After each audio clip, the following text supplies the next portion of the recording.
BPL এর গত আসরের নানা ঘটনা জন্ম দিয়েছে বিতর্কের। ক্রিকেটারদের পারিশ্রমিক ইস্যু ছিল আলোচনায়। এবার বিসিবির সাথে মিটিংয়ে ক্রিকেটাররা পারিশ্রমিকের নিশ্চয়তা চেয়েছেন। নিউজ 24-কে কথা জানান বোর্ড পরিচালক আকরাম খান।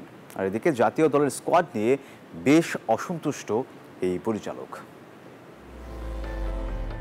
বাংলাদেশের সবচেয়ে বড় ফ্র্যাঞ্চাইজি টুর্নামেন্ট বিপিএল এর গত আসর ছিল সমালোচনায় জর্জরিত। ক্রিকেটারদের পেমেন্ট বকেয়া সহ একাধিক বিতর্কের ঘটনা ঘটে। সেজন্য এবার বেশ আগে থেকে আটঘাট বেঁধে নেমেছে বিসিবি। ক্রিকেটারদের সঙ্গে মিটিংও সেরেছেন তারা। আমাদের মিটিং ছিল যে আমরা কি কি ডেভেলপ করতে পারি, কি কি আমরা না করলে বাংলাদেশ ক্রিকেটের জন্য ভালো, প্লেয়ারদের জন্য ভালো, প্লেয়াররা যেন সিকিউর থাকে ওদের ফাইন্যান্সিয়াল অবস্থা।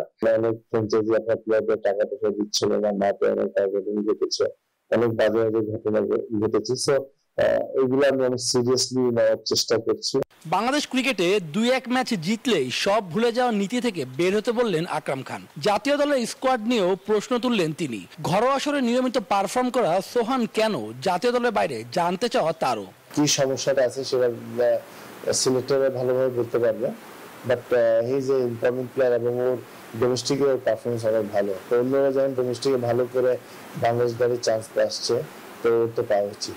দেশ সেরা কোচের খ্যাতি পাওয়া মোহাম্মদ সালাউদ্দিনের পরিকল্পনা নিয়েও প্রশ্ন উঠতে শুরু করেছে। সে বিষয়ে কথা বলেন তিনি।